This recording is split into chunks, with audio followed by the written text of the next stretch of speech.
बहुत सारे लोगों का एक डाउट रहता है कि यूएस, कनाडा, यूके की सरकारें क्यों ओपनली खालिस्तानी एलिमेंट्स को सपोर्ट करती हैं, यहां तक सपोर्ट करती हैं कि भारत और कनाडा के जो डिप्लोमेटिक रिलेशंस है वो खत्म हो चुके हैं। चार बड़े कारण मैं आपको यहां पर आपसे डिस्कस करूंगा। बहुत इंपॉर्टेंट है, बहुत इंटरेस्टिंग सेशन रहने वाला है। इसमें हम सिर्फ पॉलिटिकल रीजंस की बात नहीं करेंगे, पूरा का पूरा कंटेक्स्ट समझने की बात करेंगे कि क्यों ऐसा ये देश कर रहे हैं, despite knowing, despite saying again and again कि इंडिया एक बहुत इंपॉर्टेंट कंट्री है, एक इंपॉर्टेंट पार्टनर है, फिर भी जो है वो इन खालिस्तानी एलिमेंट्स को सपोर्ट क्यों कर रहे हैं। स्वागत है आपका टीम निशा चैनल पर। मैं संदीप बंसल आपका स्वागत करता हूं। चलिए, तो पहला रीजन है जियो political rivalries, balancing powers in south Asia. देखो, सेकेंड वर्ल्ड वॉर के बाद दो बड़ी पॉलिटिकल पावर्स उभर कर आती हैं, that is USA and USSR. अब यूएसए जो है यूएसएसआर को काउंटर करने के लिए 1954 में पाकिस्तान को अपना अलाई बनाता है एक ऑर्गेनाइजेशन में, that is South East Asia Treaty Organization. अब सोच के चलिए कि 1947 में देश आजाद हुआ, 1954 में पाकिस्तान जो कि बहुत पॉलिटिकली, मिलिट्री, इकोनॉमिकली कोई रेलेवेंस नहीं रखता है जियो पॉलिटिक्स में, 1954 में आज भी नहीं रखता, 1954 में तो बिल्कुल भी नहीं था। तो वो जो है उसको यूएस अपना अलाई बनाता है। उसका एक बहुत सिंपल सा रीजन है, उसको यूएसएसआर को काउंटर करना है। अब आज का जो कजाकिस्तान, उज्बेकिस्तान, किर्गिस्तान, तजाकिस्तान, ये सब जो है यूएसएसआर का पार्ट हुआ करते थे। अब इसके साथ पाकिस्तान की बाउंड्री लगती है, तो वो ये चाहता है कि पाकिस्तान एक जियोपॉलिटिकली बहुत इंपॉर्टेंट लोकेशन है, जिसमें वो चाइना को भी काउंटर कर सकता है, यूएसएसआर को काउंटर कर सकता है, टू एन एक्सटेंट इंडिया को भी काउंटर कर सकता है। दो India was not that big power at that time कि जिसको यूएस उतना सीरियसली ले उस समय पर। अच्छा, अब थोड़ा सा आगे चलते हैं 1970s में। 1970s में एक कम्युनिस्ट देश, दूसरा सबसे बड़ा कम्युनिस्ट देश, दैट इज चाइना, वो ओपनली ये कहता है कि हम जो है कैपिटलिज्म को अपनाएंगे। बहुत बड़ी न्यूज थी दुनिया भर के लिए कि चाइना जो है कैपिटलिज्म को अपनाने जा रहा है। अब यूएस जो है बिल्कुल ओपनली इसको सपोर्ट करता है। उसके पीछे अगेन कुछ कारण है। पहला कारण था कि वो सोवियत रूस को काउंटर करना चाहता है, क्योंकि सोवियत रूस भी अभी था, एग्जिस्ट कर रहा था, और जो है सीधा सीधा यूएस को टक्कर दे रहा था। अब यहां पर यूएसएसआर और चाइना, जो कि दोनों पॉलिटिकल अलाइज थे, बट 70s तक आते आते दोनों के बीच में रिश्ते खराब होने लगे। अब यहां पर जो फॉल्ट लाइन थी दोनों के बीच में, उसको सोचा यूएस ने कि इसको एक्सप्लॉइट किया जाए। दूसरा जो सबसे बड़ा कारण था वो था पॉलिटिकल लिबरलाइजेशन। यूएस को आप ये कह सकते हैं कि भ्रम लगा कि जैसे जैसे चाइना की इकोनॉमी ओपन अप होगी, ग्रो करेगी, तो इकोनॉमिकली तो चाइना कैपिटलिज्म को अपना चुका है, पॉलिटिकली भी डेमोक्रेसी को अपनाएगा, और पॉलिटिकली जो है वो यूएस की तरफ टिल्ट होगा, यूएस की तरफ अलाइन होगा। पर ऐसा हुआ नहीं। ठीक है, अब हुआ क्या? 1978 में जब चाइना ने इकोनॉमी ओपन अप की, आज कह सकते हैं फास्ट फॉरवर्ड 46 ईयर्स, तो हम ये कह सकते हैं सीधा सीधा चाइना पॉलिटिकली आज भी कम्युनिस्ट कंट्री है, इकोनॉमिकली वो कैपिटलिस्ट कंट्री है, और सीधा सीधा यूएस को टक्कर दे रहा है। वो यूएस का एक अलाई नहीं है, यूएस को काउंटर कर रहा है हर एक सेक्टर में। अच्छा, अब इंडिया के बारे में बात करें तो इंडिया के बारे में हमेशा से ये कहा जाता है कि इंडिया का समय आएगा, इंडिया का समय आएगा। तो बहुत सारे एक्सपर्ट्स का कहना है कि इंडिया का समय आ चुका है, मतलब इकोनॉमिकली, पॉलिटिकली रेलेवेंस बढ़ रही है इंडिया की, और यह कहा जा रहा है कि जो चाइना आज है वो उसी स्तर पर इंडिया 20 से 25 साल बाद होगा। बहुत सारे डाटा कहते हैं कि इंडिया की इकोनॉमी 30 ट्रिलियन, कोई कह रहा है 40-50 ट्रिलियन डॉलर्स तक होगी। अब यूएस को यह लगता है कि कल को, मतलब 20-25 साल बाद जब इंडिया उस सिचुएशन पे पहुंचेगा, तो कहीं वो आज का चाइना ना बन जाए। मतलब आज का चाइना जैसे कि वो यूएस को काउंटर ना करने लग जाए, यूएस की हेजमनी को काउंटर ना करने लग जाए, यूएस की डोमिनेंस को काउंटर ना करने लग जाए। तो ये जो है कहीं ना कहीं यूएस को डर है। अब यहां पर आपको यह समझना है कि यूएस, कनाडा, ऑस्ट्रेलिया, न्यूजीलैंड और यूके, ये 5 देश जो हैं फाइव आइज कंट्री हैं, जिनको एंग्लो सैक्सन कंट्रीज कहा जाता है, या कह लीजिए जो इंग्लिश स्पीकिंग कंट्रीज हैं। बहुत सारे लोग specially from Punjab, Haryana and the northern part of the country, वो इन देशों में जाकर बसे हुए हैं। इवन गुजराती लोग भी, बहुत सारे अलग अलग स्टेट्स के लोग, but mainly from the northern part of the country. तो सीधा सीधा जियोपॉलिटिकली इंडिया को उस लेवल पर ग्रो नहीं करने देना या काउंटर करना, यह सबसे बड़ा रीजन है कि कल को जो है वो यूएस की हेजमनी को चैलेंज ना करने लग जाए। दूसरा बड़ा कारण है इकोनॉमिक डिसकंटेंट। देखिए, कनाडा की इकोनॉमी हो, यूके की इकोनॉमी हो, वो स्टैग्नेट कर चुकी है, इन्फ्लेशन ऑल टाइम हाई चल रहा है। आप ये देखेंगे कि पॉलिटिकल क्राइसिस तक आया। अभी यूके के इलेक्शंस हुए तो किस तरीके से जो वहां की रूलिंग पार्टी थी, जिसमें ऋषि सुनक प्रधानमंत्री थे, वो कितनी बुरी तरह वहां पर हारी। उसका एक बहुत बड़ा कारण था कि वहां पर ऑल टाइम हाई इन्फ्लेशन था और ग्रोथ रेट स्टैग्नेट कर चुकी थी, जिसको स्टैगफ्लेशन भी कहा जाता है, stagnation plus inflation. Same situation Canada की भी है। कनाडा में अनएम्प्लॉयमेंट ऑल टाइम हाई चल रही है, ग्रोथ रेट स्टैग्नेट कर चुकी है, हाई इन्फ्लेशन चल रहा है। तो वहां के स्थानीय लोगों का ध्यान भटकाने के लिए इन मुद्दों से, कि जी एक इंडिया देश है जो हमारी सॉवरेनिटी को चैलेंज कर रहा है, कैनेडियन सिटीजन्स को जो है क्षति पहुंचा रहा है कनाडा में आकर, तो वो जो है कहीं ना कहीं एक डिस्ट्रैक्शन टैक्टिक्स है। मैं आपको इकोनॉमिक सिचुएशन वहां की कैसी है कुछ आपको न्यूज आर्टिकल से बताता हूं। Terrible management financial expert says it will take decades to fix Canada's economy. ठीक है, यहां पर आप देख सकते हैं कनाडाज क्वाइट इकोनॉमिक क्राइसिस। ये ऑस्ट्रेलिया के प्रधानमंत्री, ये कनाडा के प्रधानमंत्री कलैप्सिंग। ठीक है, तो ये स्तर है वहां की इकोनॉमीज का। आप यूरोप की इकोनॉमीज देख लीजिए आफ्टर कोविड, यूके की इकोनॉमी देख लीजिए, यूएस की इकोनॉमी देख लीजिए, तो ये सारी इकोनॉमीज स्टैग्नेट कर चुकी हैं, बहुत कम ग्रोथ रेट देखने को मिल रही है। इसी बीच में इंडिया की economy, India is the largest growing economy among the major economies, तो ये चीज जो है बहुत भयंकर तरीके से खटक रही है और वहां इन इश्यूज से ध्यान ना जाए और इस इशू पर जो है फोकस किया जाए। ठीक है, दूसरा बड़ा कारण। तीसरा बड़ा कारण है proxy conflicts destabilising India's political landscape. अब इसमें थोड़ा सा इंडिया के आसपास की कंट्रीज को समझते हैं कि देखिए इंडिया में 145 करोड़ की पॉपुलेशन है लगभग, और इसमें बहुत सारी फॉल्ट लाइंस हैं, बहुत सारी इंटरनल डिविजन्स हैं। अब उन इंटरनल डिविजन्स को कैसे जिंदा रखा जाए, जैसे कहा जाता है ना, घाव भरने ना दिए जाए। ठीक है, घाव को खुरेदा जाए ताकि उस चीज को इस्तेमाल किया जा सके। अब मान लीजिए कोई व्यक्ति दौड़ रहा है, ठीक है, उस दौड़ रहा है तो उस दौड़ते वक्त व्यक्ति के सामने कुछ ऑब्स्टेकल्स को रखा जाए या फिर उसके जो घाव हैं उनको खुरेदा जाए ताकि वो उस स्पीड से दौड़ ना पाए। मैं आपको इसका एक मैप शो करना चाहता हूं। यहां पर आप देखेंगे इंडिया के जो नेबरिंग कंट्रीज हैं, सारी कंट्रीज में किसी ना किसी तरीके का क्राइसिस चल रहा है। बांग्लादेश में पॉलिटिकल क्राइसिस देखा किस तरीके से, एक स्टूडेंट मूवमेंट जो है वो इतना बड़ा हो जाता है कि वहां की प्रधानमंत्री को अपना देश छोड़ना पड़ता है, वो भारत में आके शरण लेती हैं। प्रधानमंत्री रहते हुए उन्होंने ये बात कही कि अगर मैंने यूएस को मिलिट्री बेस बनाने दिया होता बांग्लादेश में तो जो है मेरी सरकार को किसी तरीके का खतरा नहीं होता। ठीक है, हटने के बाद भी जो है ये बात सामने आई कि इस सब के पीछे यूएस का हाथ था।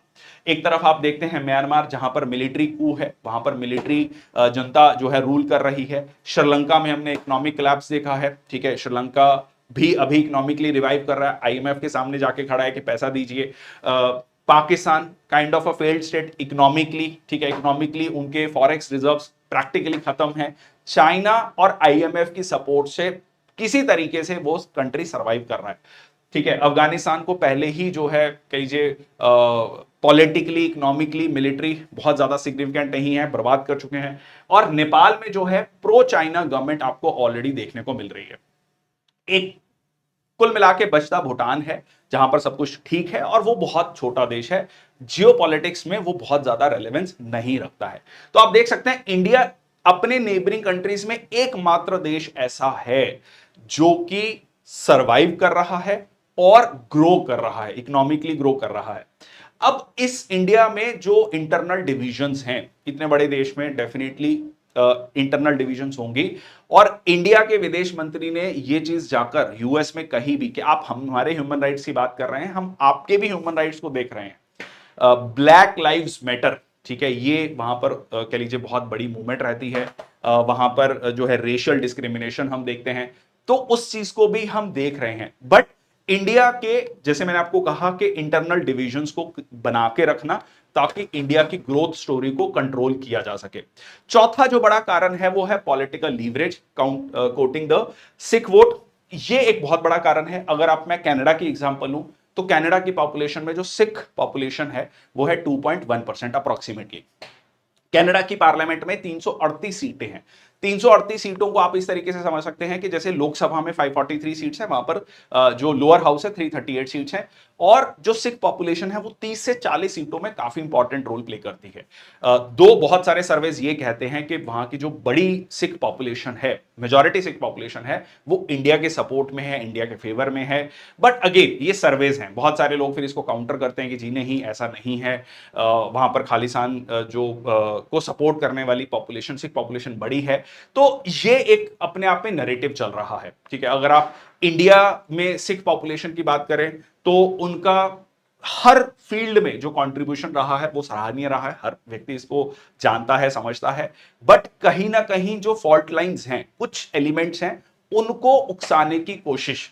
अब यहां पर जो 30 से 40 सीटें मैंने आपको बताई, जो जस्टिन ट्रूडो की सरकार थी, वो एक वहां की पार्टी है एनडीपी, जिसके हेड है जगमीत सिंह, जो कि बहुत ओपनली खुल के खालिस्तान की सपोर्ट करते हैं। उसकी सपोर्ट से जो है वो सरकार में चल रहे थे। ऐसे समझिए कि जैसे इंडिया में जो रूलिंग पार्टी है उसके पास 240 सीटें हैं, वहां पर टीडीपी और जेडीयू बहुत इंपॉर्टेंट रोल प्ले करते हैं। वो छोटी पार्टीज हैं बट वो सरकार की स्टेबिलिटी में बहुत इंपॉर्टेंट रोल प्ले कर रहे हैं। सिमिलरली कनाडा में भी ये चीज थी, और रिसेंटली उसी एनडीपी पार्टी ने अपनी सपोर्ट जो है ट्रूडो की सरकार से विड्रॉ कर ली, और कहीं ना कहीं वहां पर अगले साल इलेक्शन है 2025 में, तो वहां के इन खालिस्तानी एलिमेंट्स की सपोर्ट लेने के लिए वहां की सरकार जो है इस लेवल पर जो है आ गई कि भारत के साथ डिप्लोमेटिक रिलेशंस को तोड़ने वाली स्थिति बन गई। तो ये एक बहुत बड़ा कह लीजिए कारण है। एंड अब बात आती है, ये हो गए 4 कारण जिसकी वजह से इंडिया यूएस कनाडा के रिलेशंस जो हैं इस चीज को लेकर खराब हो रहे हैं।